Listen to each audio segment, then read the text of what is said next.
Ce bulletin que nous ouvrons avec la candidate à la candidature, le cortège de Anta Babacar Ngom, gazé à Podor. Gazé par la brigade de gendarmerie de Podor, Fati, où la coalition Arc-Été en tournée. Des blessés sont enregistrés du côté des militants et sympathisants d'Alternative pour la relève citoyenne. Le mouvement, à travers un communiqué, a condamné ces actes qu'il juge répressifs.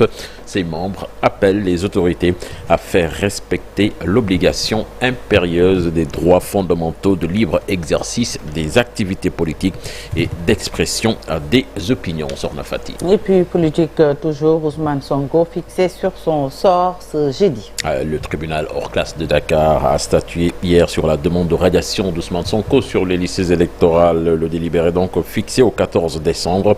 Les avocats d'Ousmane Sonko, après leur plaidoirie, espèrent que le jugement sorti au tribunal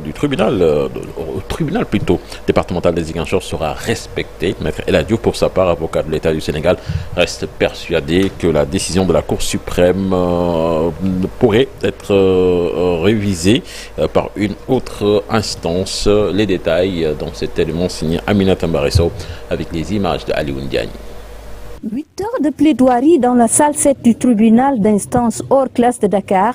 Avocats de l'État du Sénégal et ceux de Ousmane Sonko se sont à nouveau penchés sur le dossier relatif à la demande de radiation d'Ousmane Sonko des listes électorales. Bonus de 15 minutes chacun, le juge a décidé de se retirer et d'aller dans la solitude et avec comme seul guide sa conscience et son bréviaire, c'est la règle de droit pour rendre sa décision le 14 décembre, donc dans 2 jours.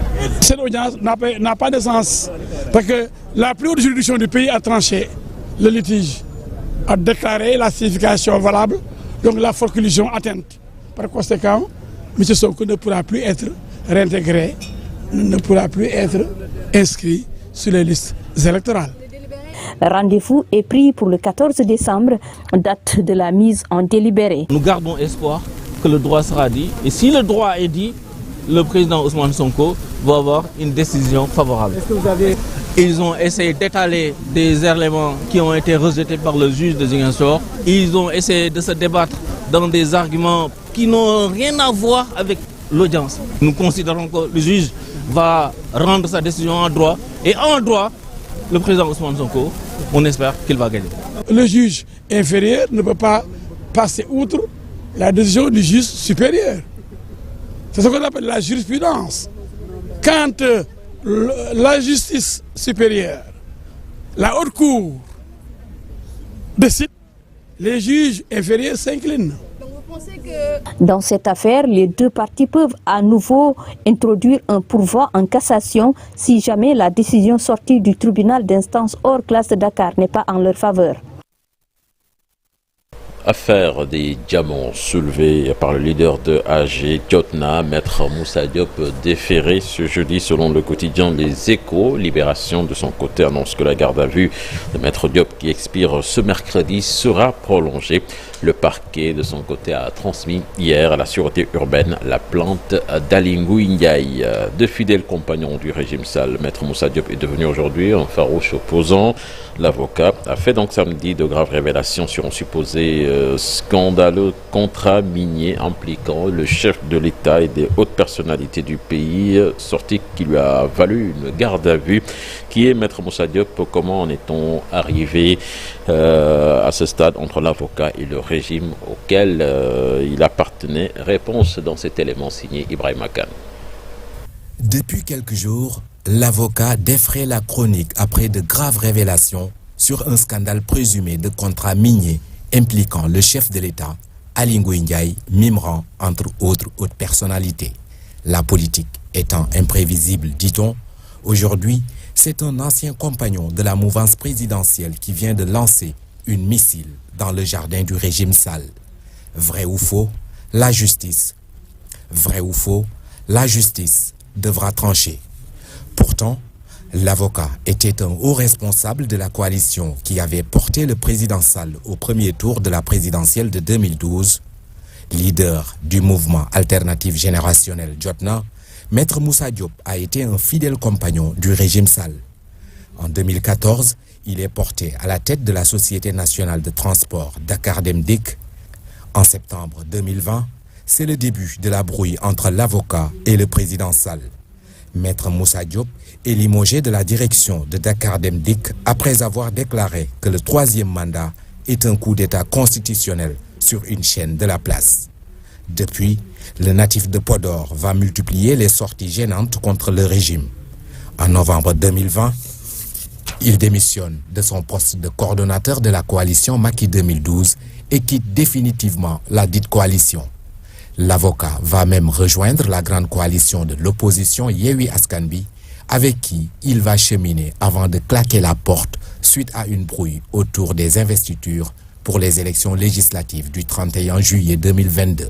Depuis, l'avocat inscrit au barreau de Paris fait cavalier seul et compte même briguer le suffrage des Sénégalais au soir du 25 février 2024. Aujourd'hui, l'homme est en garde à vue après ces graves révélations qui devront être tirées au clair. Toujours à propos de cette affaire, Rodney Kalingou Ndiaye et Ousmane Cissé sont annoncés à la sûreté urbaine aujourd'hui. Fatih, une indemnité de 2 à 5 millions de francs CFA allouée aux militaires invalides à la retraite. Une indemnité forfaitaire spéciale sur instruction du chef de l'État. Ils sont au total 2238 militaires invalides à bénéficier de cette allocation, Fatiga. Et puis, religion, des innovations de taille annoncées pour le prochain pèlerinage à la Mecque. Les voyagistes privés réunis en 27 groupes, la compagnie Air Sénégal et une compagnie privée pour le convoi des pèlerins dont le séjour en Arabie Saoudite sera réduit en 21 jours. Retenez que les pré-inscriptions donc démarrent ce mercredi 13 et les opérations d'inscription vont démarrer le 15 janvier pour se terminer le 15 février prochain. Écoutons à ce propos le délégué général adjoint au pèlerinage et des lieux saints de l'islam. Il s'appelle Ousmane Doy, des propos recueillis par Amadouba. L'organisation du pèlerinage, vous savez, l'année dernière, il y a des pèlerins qui ont passé 30 jours à la Mecque. Cette année, le délégué s'est donné un objectif. Il a dit entre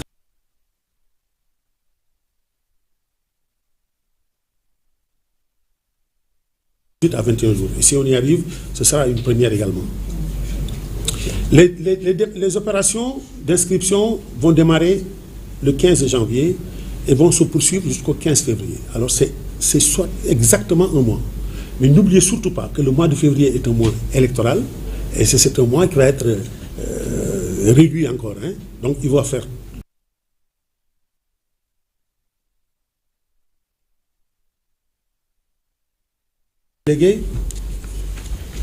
le délégué a mis en place un nouveau système, c'est une innovation. Il fait des pré-inscriptions. Et ces pré-inscriptions vont se passer avec la banque qui a été choisie.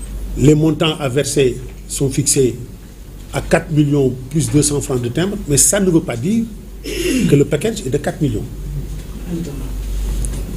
Vous faites un versement de 4 millions plus votre timbre de 200 francs. Et au fur et à mesure qu'on avance, quand le véritable package sera